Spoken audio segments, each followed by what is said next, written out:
anytime that you have something bad happen, okay, something negative, bad, it's awful, it's horrible, you have 2 minutes to wallow, to mourn, to do whatever you need to do. Okay, after that 2 minutes, you stop and you get back on track. And this is the crux of optimal performance, and in fact growth, because we can't grow, we can't move on until we can't take those steps unless we shed that trauma.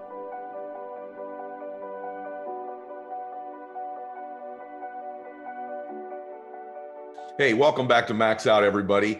Today is a show that I call it a thick show, meaning you're going to write a lot of notes. It's very granular, very tactical. You're going to learn a bunch.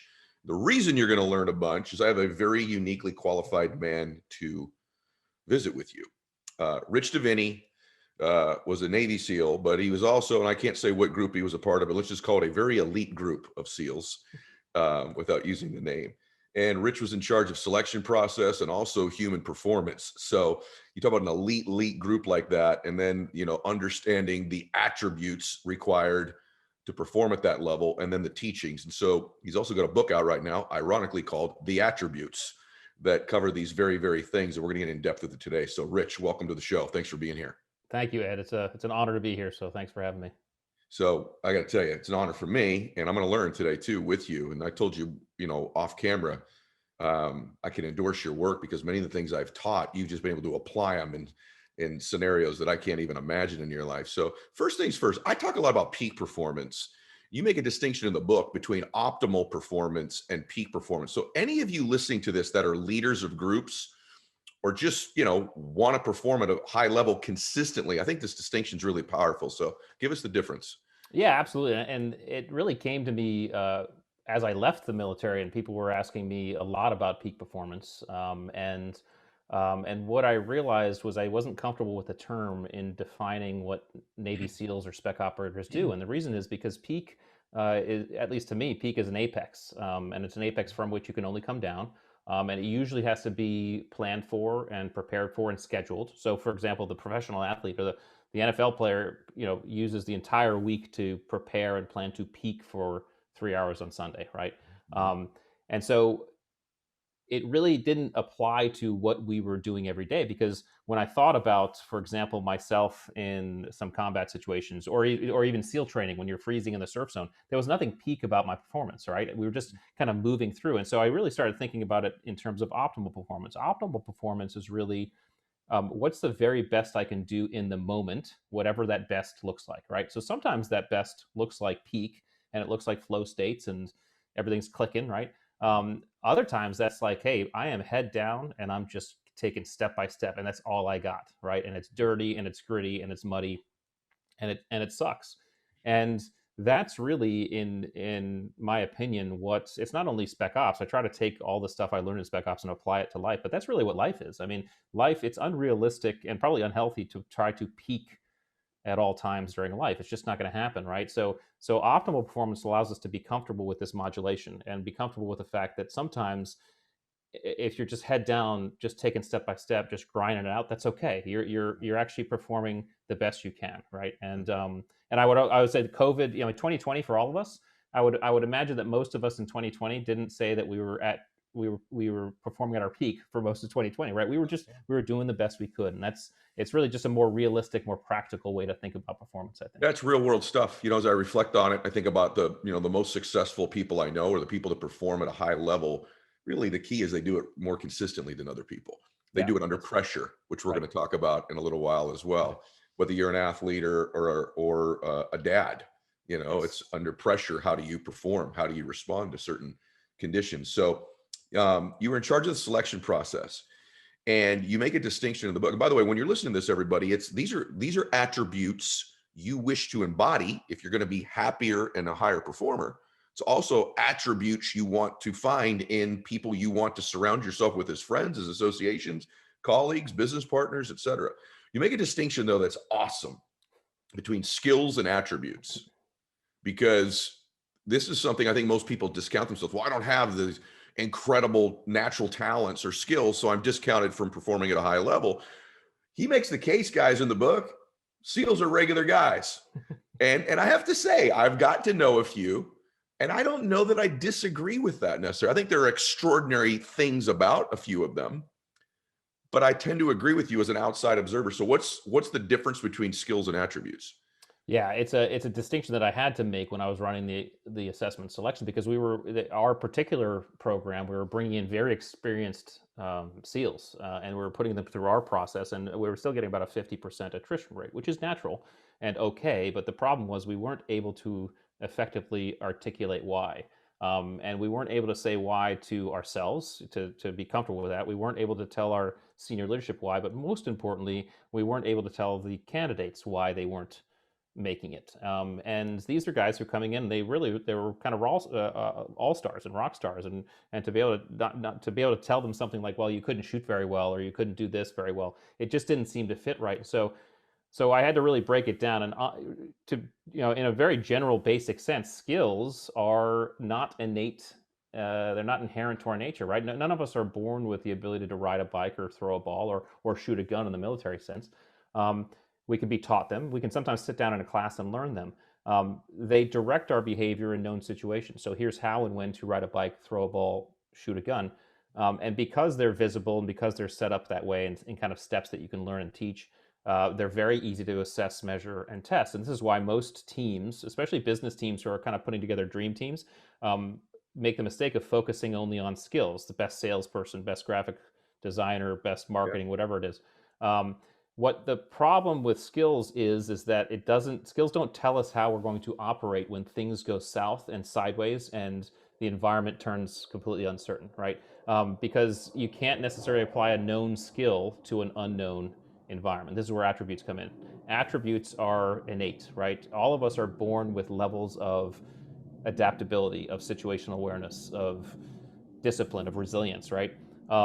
They don't direct behavior, they inform our behavior. So they tell us how we're going to show up to a situation. So my level of adaptability and resilience, for example, informed the way I showed up when I was learning how to ride a bike and I was falling off a dozen times, okay?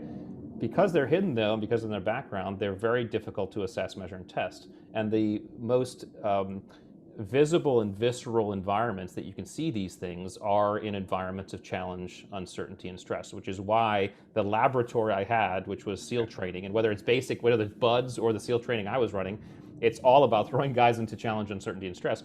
It was just showing these qualities. And I always joke, when I take it back to BUDS, which is basic underwater demolition SEAL training, the basic course for a guy to become a Navy SEAL, you spend hundreds of hours running with boats on your heads. You spend hundreds of hours PTing with 300-pound telephone poles and freezing in the surf zone.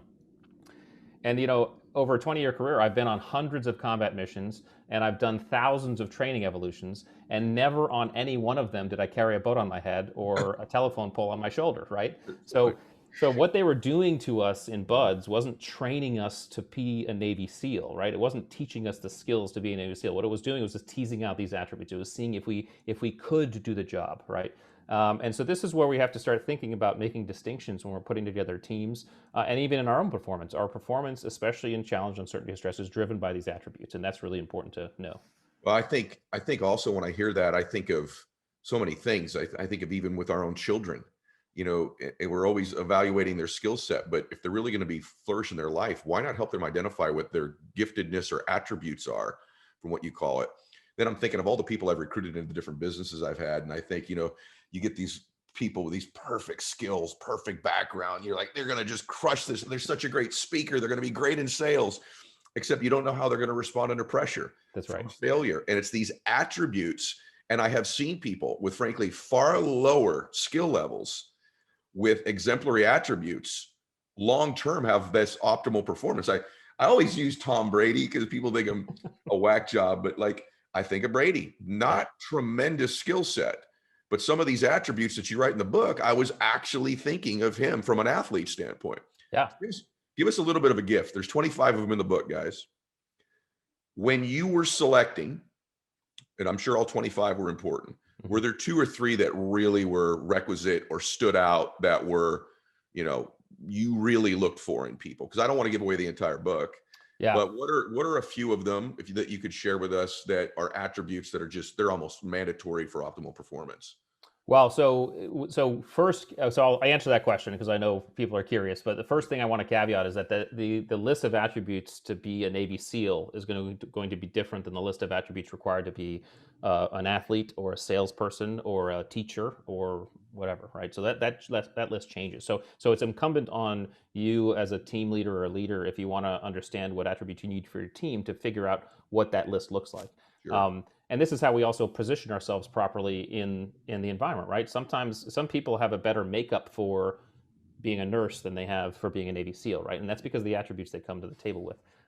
If we were to talk about buds, SEAL Yeah. training, I would say the most important attributes are the grit attributes. So you're talking about courage, perseverance, adaptability, and resilience, and then probably the drive attributes, which there are five. There's self-efficacy, there's discipline, there's open-mindedness, there's cunning, there's narcissism, which we can get into that later if we want. Narcissism is an attribute.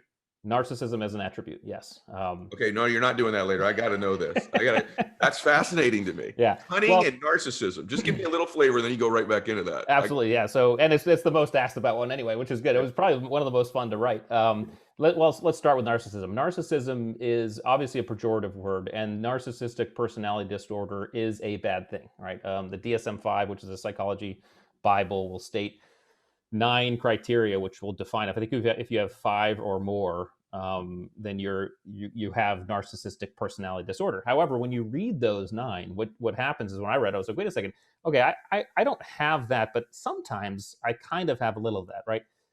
And it really kind of made me think about why I became a Navy SEAL in the first place, and think about when my friends would talk about why they became Navy SEALs. Certainly, we were patriots. Certainly, we loved our country.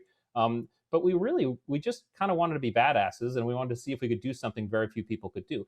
Okay. There's nothing wrong with that, and that's a little bit of narcissism talking. Okay. This is biological, right? When we're paid attention to by our parents as infants, we are getting hits of dopamine, which is a very powerful feel-good chemical, serotonin, which is kind of a bonding, trust, I'm protecting you chemical, and then oxytocin, which is another bonding chemical. So that combination is powerful when we're getting paid attention to.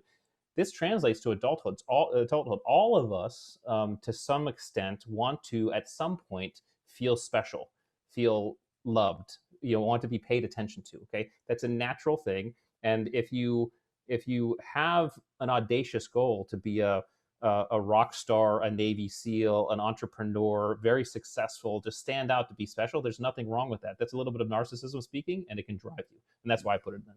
I love it. So I gotta be honest with you. I'm thinking of all these friends of mine that are what I called peak performers, but to your point, optimal performers, because they don't just peak, they do it consistently. Mm-hmm. And there is a little bit of a quality of that. And Yeah. even a little bit of self-thinking, meaning, I want to get this attention. I want to do something significant. I want to prove something to myself. Yes. That's special. And so I really want to acknowledge that I agree with you on that. And I kind of jumped in there. I think you were on a little bit of a roll before I did that, but inside that answer you were giving, you create this mind gym. You also talk about resilience. I'm surprised that wasn't what you went to first, but obviously it's where you went. But resilience was one of them across the board, is it not? It is. Although we have to recognize resilience is just the ability to bounce back, right? You still have to get through it first. Yeah, but you make a distinction in the book. I'm not interrupting you, but you make a distinction. It's not just, you make a distinction about how you bounce back, when you bounce back. I'd love for you to go into that a little bit, because this is huge. When you get rejected in sales, if you get knocked down, that's fine. Oftentimes it's the length of time you lick your wounds. That's right. So could you talk about that? It's one of my favorite parts of the things you teach, because I just believe it's so true and it's subtle. Almost nobody would make this distinction other than someone like yourself. So speak to that a little bit. Absolutely. So resilience is the ability to get knocked off baseline, right? And then get back to baseline, which is extraordinarily important in any factor of human development, whether it's weightlifting, whether it's physical, whether it's mental, whether it's environmental, right? So just to give another distinction, we were also really interested in what's called Anti-Fragility, which is a great book by Nassim Taleb, right? That's the ability to get knocked off baseline. When you come back, you're stronger, right? You've shifted your baseline. To be able to do either, all right, you need to have the ability to reflect appropriately and for the right amount of time. And so the example I give in the book, which you probably enjoyed, was a former CEO of mine used to tell us what his grandfather told him, which was the 2-minute rule. And basically, the 2-minute rule was this: anytime that you have something bad happen, okay, something negative, bad, it's awful, it's horrible, you have 2 minutes to wallow, to mourn, to do whatever you need to do. Okay, after that 2 minutes, you stop and you get back on track. You're back in it. Okay. Same thing happens when anything good happens, right? Any big success or all that stuff, promotion, whatever, 2 minutes to rest on your laurels, pat yourself on the back, feel like you're the big man or woman, get back to normal, and then get back to baseline. So it's a mental exercise to help get back on baseline. Now, obviously, certain trauma, it's going to take more than 2 minutes, but I think the concept still remains. To be able to reflect enough about something that happened and ask the right questions, or so frame it properly, allows us to get back to that baseline and many times grow from it and then move on. And this is the crux of optimal performance and, in fact, growth, because we can't grow, we can't move on until we can't take those steps unless we shed that trauma. I think this should give people hope.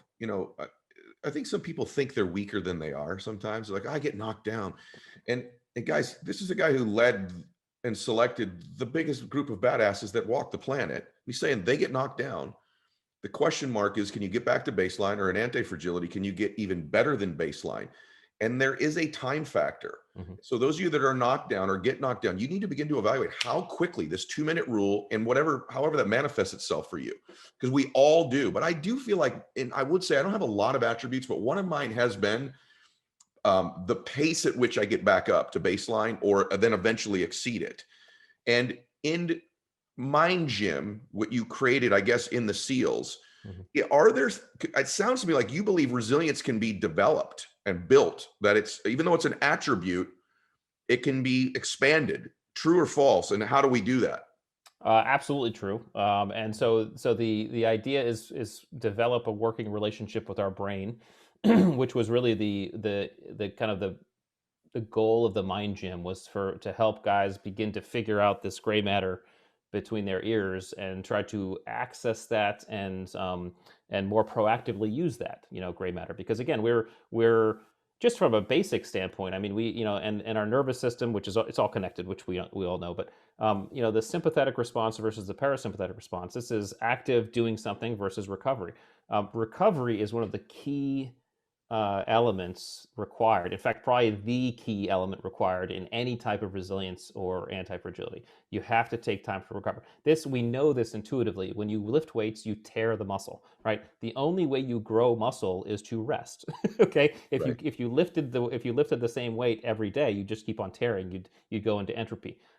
So you have to tear it, and then you have to allow it to grow back, which is what recovery is. Accessing or kind of understanding our neurology a little bit better allows us to more actively and proactively shift into parasympathetic and initiate some recovery more effectively, more often, and in some cases on demand. And that was really the key kind of goal of the Mind Gym, was to begin to teach guys how to do that more effectively, more efficiently, and more quickly. So I used to call, sometimes, recover in between gunfights, because honestly, resilience, we talk about the 2-minute rule, and you know this, and I think a lot of your audience knows this. When you're really kind of performing at a high level, whether it's optimally or peak, whatever that looks like, sometimes the situation, the environment doesn't allow for recovery in the moment. Okay, and so this is, you can watch any war movie, right, where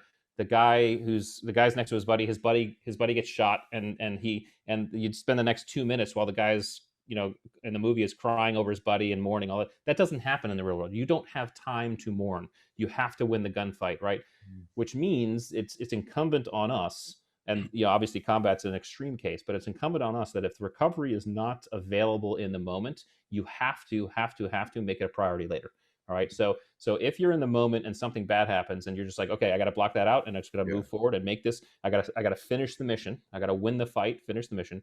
Once that's all done, you need to go back and you need to find time to recover. This is very hard for top performers to do, because we're so kind of seduced by the performance part of it. We love breaking through, we like getting through. Yep. But recovery is huge. Just think of it in the terms of, if you don't recover effectively, it's like you're benching 3 times Yep. a day every day, right? Yeah, I've seen this take out more people than most people realize. I've seen people have really good careers and whatever it is they do for a window of time, and they don't recover. They don't recover. Then what happens is they're fatigued and they make huge mistakes, Hmm. or they fry. They just fry out. Yeah. And so this is a huge thing.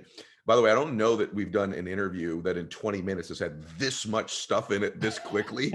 I think everyone, this is like crap, like, pulling over the side of the road and writing things. But on recovery, is there anything other than sleep? Because sleep's the go-to. Right. Any other things you'd offer? Say, hey, this is a recovery technique. Well, some of the quicker ones can be breathing, and I know you've had Dr. Andrew Huberman on. I Good was friend of thinking of mine. him when you've been talking. It's like Well, you two are and he kindred and I spirits. he and I have been, well, and he's in the book. He and I have been friends Yeah, now for gosh 4 years, and yeah, we've been working on a lot of this together. And yeah. so a lot of my neuroscience comes from just I, geeking out with him and hanging out with him and his friends. yeah, But breathing techniques. So we can do certain breathing techniques will help us shift into parasympathetic.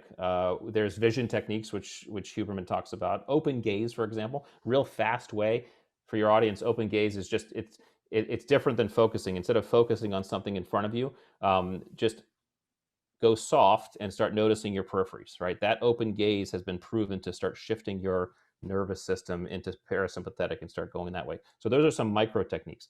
A little bit more macro techniques is really start to think about anything that produces relaxation and joy in your life. Think about doing more of. Okay, this doesn't have to be meditation. Some people like meditation.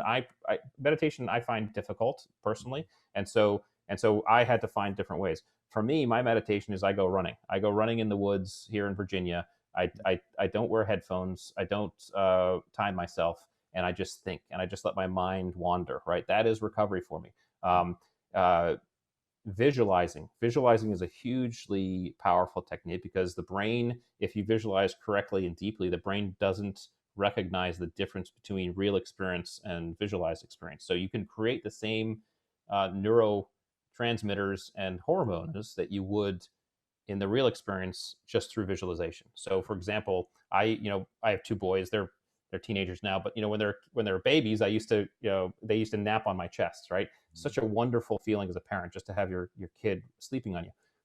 And what I would do sometimes is I would just visualize that, and as I visualize that deeply, all those feelings would come back. yeah. All those chemicals would be flooding me. That's recovery as well. So think about some breathing, think about vision, think about visualization, and then you could do things like, yoga, meditation, the float. I'm a big fan of float tanks. I don't know if you ever tried the Oh my, I ice. love Yeah, float tanks. love those things. Yeah. And then of course sleep is the kind of the coup de grace of recovery. Yeah, I want to go back through that. So, guys, we've talked about float tanks on the show before, and I've recommended it to friends of mine that even are struggling with some depression and even minor mental illness. So, float tanks are big for me. The things that you've listed, Rich, for me is float tanks. I do. Open gaze is something that I did as a child rather naturally, and so it's something I go back to. And the visualization stuff that he's talking about, guys, you can almost call it like awake dreaming, and it's something that I do. And one of the things is I'll repeat the same ones over and over again that had given me a previous good feeling. So for me, it's a very random moment in my life that when my daughter was a little girl, we're on a boat and she asked me, Daddy, can I drive the boat? And she sits in my lap, and just the way my little girl felt, I had my arms around her. It was a little bit windy and cold, and it was like one of my favorite moments of my life. Well, I've played that video thousands and thousands of times, guys. And so that when I get into an anxiety or stress state or fatigue state, I go right to that video and it takes me back to that moment. I do it, guys, with silly things. Like before I do my labs, my blood draws with 10 vials of blood, I'll look away and I go back to the boat with Bella and I, because it's become reflexive. Mm-hmm. Those neurotransmitters, those synapses have been so connected now that I can go there anytime I want. These are real things that you can be doing to recover. And also to perform at an optimal level. I love that you talk about this because it's very rare. I'm listening to you. I'm thinking, were you a little bit, pun intended, fish out of a water in the seals, the way you talk and think around the other guys? Not every dude I know is like you. Admittedly, I was a little bit fish out of water. Yes. Yeah, you had to be, man. You had to be. Let's talk about stress and fear. You're so eloquent on this topic. It's one of the things that holds most people back. It steals dreams, it steals careers, it steals performance. Mm-hmm. How do you deal with that, and how do you look at it? Well, yeah, so two things. First, stress. First, let's recognize stress for what it is physiologically and evolutionarily, right? Stress is designed to get us moving. Okay, our body senses agitation and stress when we're supposed to be doing something. So, if we're hungry, for example, our body will get stressed. We'll feel agitation. That's designed to make us go look for food. Yeah. If we're lonely or depressed or we feel agitated, that's designed to go encourage us to get out and look for companionship. Okay, um, stress starts to tip into fear because fear is a little bit different. Well, again, we'd have to get Huberman on the line to really give us the technical details here, but it's a little bit different in the sense that you need two things for fear to start showing up in ourselves, and the two things are anxiety and uncertainty. When you combine anxiety and uncertainty, you begin to feel fear. The way I'll explain this is you can have one without the other, and fear doesn't exist, right? So I can be anxious, or you can be anxious about a presentation we're going to give next week to the boss, and we're anxious about it. We know when it's supposed to be. We know what we're presenting. The presentation's done. We're just anxious. Okay, we're not afraid. We're just anxious. That's anxiety without uncertainty. We can be uncertain and not be anxious. Okay, well that's every kid on Christmas Eve. All right, so that's not fearful.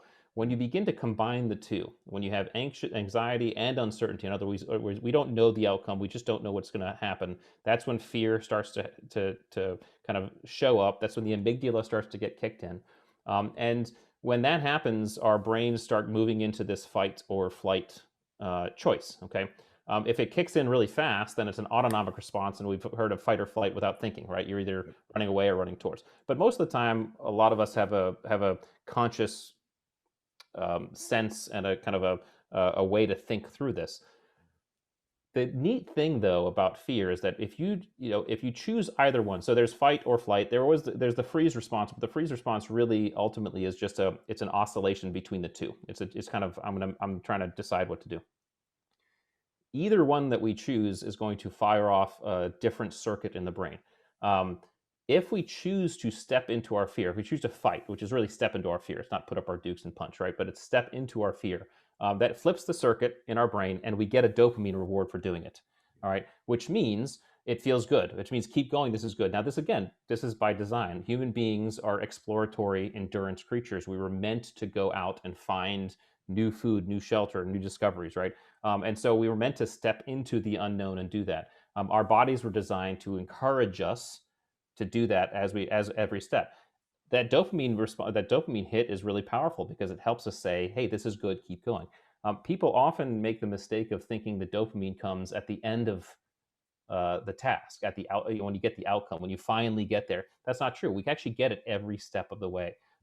So what people have to recognize is as we feel this fear coming, we can first of all we can try to stay out of the autonomic overload and stay in our kind of conscious thinking by just doing some internal techniques. So these same breathing techniques to shift us from sympathetic to parasympathetic work in taking us down a little bit off that autonomic and get us into a conscious thinking mode, right? So now we're able to look at what we fear and make a choice. Okay, so breathing helps, visualization helps, even open gaze helps. Helps us buy down that anxiety. Yep. And then buying down the uncertainty is a matter of, again, uncertainty. Anxiety is more, I define as internal. That's an internal response. Uncertainty is the external environment. In other words, things are happening we don't understand. One of the ways that you can help buy down external uncertainty is to ask yourself a very, very basic question, and that is, what can I control right now? All right. This is actually what SEALs do habitually. You do it without thinking. In the SEAL teams, you call it control your 3-foot world. But it's basically, out of all of this, what can I control? And then you say, okay, I'm going to pick that. I'm going to move towards it. Well, guess what? As soon as you move towards it, you get a dopamine reward. Yes. And then you get to ask the question again. All right. This is exactly how we step through moment by moment the real tough stuff. And it's neurologically backed, which is really cool. I love this. I think that the average person does the complete opposite of what you just finished with. Rather than find the thing they can control, they stack their anxiety and fear and their weakness by literally finding the very many things they cannot control and feeding that stimulus to themselves, Yes. thereby feeling far more ill prepared than they really are. incapable of changing their conditions, incapable of changing their circumstances. Guys, of a lot of things we're going to cover on the show, that last piece, as I've really watched the last many years of the people that I coach and just in general in life, that last thing is what he's talking about, what SEALs intuitively do, finding the thing they can control and going there. Most people have the tendency to discard that and find the things they can't control. It rules you in your relationships. It ruins you in business, ruins you with your money. It ruins your happiness. And so a huge thing that you just said right there. I'm going to step out of the things just for a minute, just ask you, so I'm thinking about this particular team you were a part of, not just the SEALs, but this very unique, very special group that you were a part of. Rhymes with picks. What's that operate like? I haven't asked the other guys this. So like, is everyone getting along? I mean, is what are the dynamics like? Does that not matter? So if I'm a leader here and I'm building a company or a team, for example, what are the interworkings? There's a lot of narcissism, you said, I assume egos, yet everyone's got to come together to work together when there's a common mission. What are the dynamics like? Would it surprise us? Is it just like any other team? Some are real unified, some are not. I think it's more of the latter. Again, I wouldn't say there's ego, but there's not a lot of narcissism. I think narcissism is kept in check. So here's the quick risk of narcissism, which I need to cover so people understand. The risk of narcissism is that it's like a vampire staring in the mirror when it's inside you. You can't see it inside you. Okay, you can't see when you're narcissistic. Only people on the outside can see that. So when you have the teams, you've generated this environment and this group of guys, and of course there's lots of SEALs. So you have your certain teams and your platoons and your troops and stuff. So there's smaller groups within the larger group. But when you have this group of guys who you trust so well and count on you and you count on them, it's a very open and honest exchange, so that it keeps that narcissism in check. So that's one thing that you the trust helps you keep each other in check. But one thing that happens in the SEAL teams, and I would say any Spec Ops team or even any military team that actually goes out and does combat, is that environment and the job keep you humble. Okay. One of the things I loved about being a Navy SEAL was the ocean. I love water. I love being underwater. I love everything about water. However, the water is a very hostile environment to human beings. I mean, it's cold. The bone-crushing pressures at depth. I mean, it'll kill you like that if you're not thinking. I mean, the ocean. We always joke the ocean will humble any man, any woman in a second, right?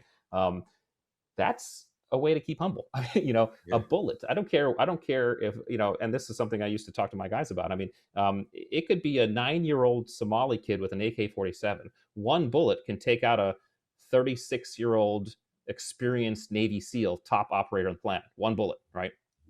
That's humbling, right? So I think it behooves us as individuals and in any team to understand that environment can always have a say, and we have to say. Hey, by the way, if any of us doubt this, just look at 2020.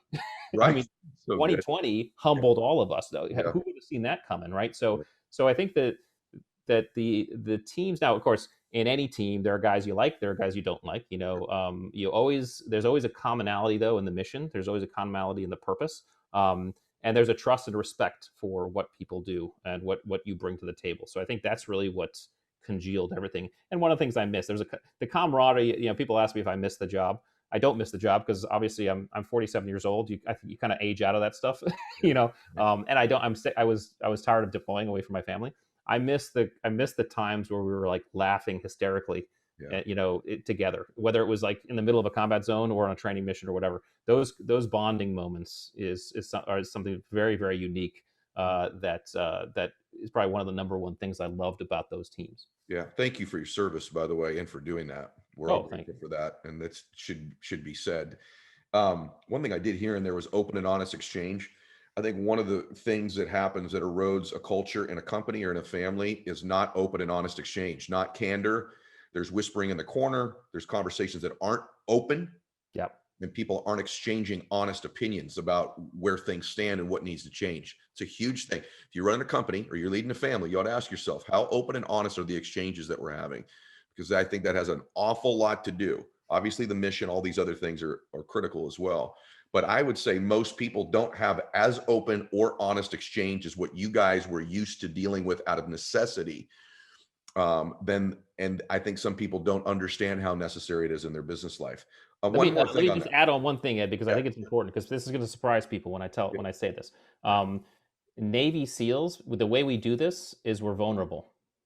And people are like, "What? Wait, Navy SEALs vulnerable?" But the way the SEAL teams would define vulnerability is I'm open and honest about my strengths and my weaknesses, so that you know exactly when you can lean on me, and you know exactly when I'm going to be leaning on you. Okay? I mean, it was so apparent at times, right? You'd and so there's a concept I talk about in the book called it's kind of throws the whole task organization of a team on its head, and it's called dynamic subordination. This is a concept that says, hey, every high performing team in a dynamic subordination environment understands that any problem or challenge can come from any direction at any moment, right? And whenever it does, the person who is the closest to the problem and the most capable immediately steps up and lead, and everybody follows, right?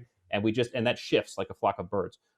But so often it was like on a team, it's like if a guy stepped into an environment or a situation where if he was like, oh wait, I can't handle, he'd immediately say, I can't handle this. Who's up, right? And the person who was up came up, right? Vulnerability was on demand, right? And that's how you have to be. No, so that's why ego goes away, right?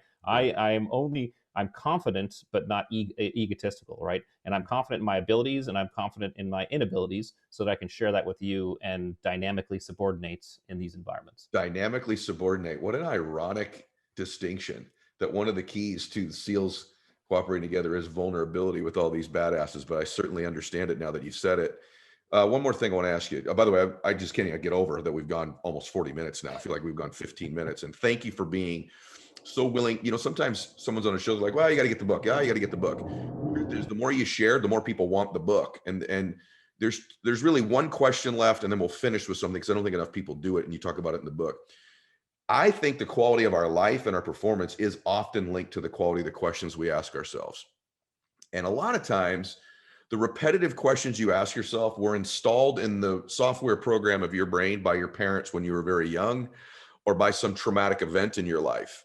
And it's causing you to ask questions, potentially, some of which you may not even be conscious of, that don't serve you. So you talk in the book about this as an optimal performance and a recovery technique too. So talk to a little bit about quality questions that we ask ourselves or each Oh other. yeah, yeah. I mean, I say that almost verbatim because I believe it so much. What everybody has to understand is our brains are question answering machines. That's how our brains make sense of the world. Okay, it's usually unconscious, constantly asking questions about our environment, bouncing it off our hippocampus, seeing if we've seen it before, can we relate it to something. That's what our brains do. When we lodge a question consciously into our frontal lobe, our brain has no choice but to begin to answer it. So I do this experiment with classes I teach sometimes, and I say, okay, take out a piece of paper, write down this question: how could I double my income in the next 6 months? I say, you have 30 seconds, write down as anything that pops into your head, write it down, right? And I give them 30 seconds. Usually everybody will come up with 2, 3, 4, or 5 answers, okay? And I say, okay, the point of this is not to get your answers, although I'd love to hear your ideas. But the point of this is not to get your answers. The point of this is to explain that anytime you lodge a question, any question, into your frontal lobe, your brain's going to begin to answer it. So, like you said, oftentimes we unconsciously ask the wrong questions. We say, why am I so bad at this? Why does this always happen to me? What about this sucks, right? This is what you're talking about. You're focusing on what you can't control. If we consciously shift that and say, how can I grow from this? What are some of the things I learned? One of the things I fall back is, what can I control now? Our brains will answer those questions too, and we will begin to come up with better answers and solutions faster. This is what I think high performers do habitually, because they don't focus on those things that are disempowering and don't mean anything in their progression. Take conscious control. And I would say this: people always ask me, hey, could you give me a list of questions, right? It's obviously, as you know, it's a subjective task. Sure. But I'd say if you are absent anything, okay, and you can't think of any question, here's the question you should ask: what's the better question right now? Ask that question, and you will come up with questions. I love that. And by the way, to your point, your brain is going to answer whatever question you ask it. Yeah. And so ask the quality. I love that, by the way. Ask, because we do say it very similarly, but I've never said it that way before. And I've never really thought about it that way. Your brain's going to go to work on answering this question. So you better control what it is. Yeah, absolutely. And if you don't know what the question is, ask yourself what the better question should be. That is so freaking good. All right, last thing, man. I've enjoyed this so much. We're going to do it again. And just because there's literally not been a wasted second of this conversation. Like I said that in the beginning, it would be a thick interview, but I don't know that I knew it would be this thick. And so thank you in advance. Everybody follow Rich, by the way, on Instagram. Go get, please, by the way, go get the attributes. What do you say in the book? It's 25 unique drivers of optimal performance. It's sort of 25 hidden drivers. Yeah, because they're not visible, but they're all in us. Yeah. So guys, get the book too. And but you talk about milestones. A lot of achievers listen to my show. Not everybody that does, but I think everybody on the show wants to be an achiever. And I robbed myself most of my life from even acknowledging milestones. So I know I'm robbing myself of dopamine. I'm robbing myself of all kinds of different things. But I was sort of surprised, just from a guy that's been in your background, that it'd be one of the things you'd mention, that is a really important criteria. And it seems like a small thing. You go, wow, of all the things in the book, you want to finish with milestones. I just kind of know my audience a little bit. And I think when your reticular activating system goes to see milestones and look for them, you probably have more of them than you realize. Yeah. And that's the thing. I think some of us are like, the only milestone is when I hit my big goal. The only milestone is when I, crush the $1 million income. There's lots of other milestones that you have in any given day that I think just we're oblivious to, and then we're not stacking them. So would you speak to that last? Yeah, well, I think, first of all, like you said, to recognize milestones gives us an automatic physiological reward. So why not take it, right? Why not capitalize on that physiology? The other thing I think milestones does, especially in the achievement of longer term goals, is that it allows you to be flexible. Okay, so I always say kind of be resolute in the outcome you're looking for, but be adaptable and flexible in the pathway you get there, right? If you, as you're going through the process of achieving a goal, it's going to be uncertain, it's going to be unknown. And so rock climbers have a lot to teach us about this, right? Because a rock climber looks at the face of a cliff that he or she wants to climb and says, okay, the top is the outcome, right?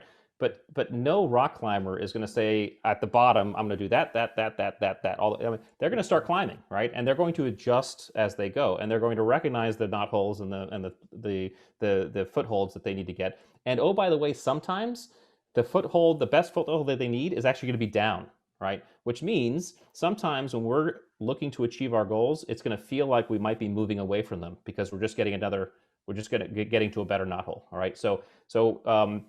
But that's a milestone. We have to figure out every knothole that you make, whether it's up, down, sideways, or whatever, is a milestone that should be celebrated. Because what it does do, it gives you a different view. Gives you a different view of the rock of the face of that rock, and gives you a different view of the potential knotholes and footholds. And I'm getting the terminology wrong because I'm not a climber, but you get it. Very good, brother. Wow, that's the perfect analogy. I have permission to steal that from you when I speak, right? Sure, yeah, absolutely, yeah. Absolutely. That was so good. I'm stealing most of what we did today. I'll try to credit you sometimes. I enjoyed this thoroughly, guys. You cannot have listened to something that had more content than you did today. So Rich Diviney, thank you. Everybody in the Max Out universe, please share this program. I cannot even imagine the multitude of applications for the content we covered today, for leaders, for family members, for people that want to perform at an optimal level, people looking for more happiness, people looking for more control in their life, like people looking for more mental health, mental well-being. The applications and who you could share this with is so vast, and that's thanks to Rich Diviney. So thank you today, brother. Everybody else, God bless you, and Max Out. Hey guys, thanks for sticking around. If you'd like more, click the videos right here. They're exactly what you need to see next. And if you're new here, hit subscribe and become a part of the Max Out community. And tell me what you think about the videos in the comments below. I read all of them every week, and I select winners that get all kinds of prizes, gear, coaching calls with me. Make a comment.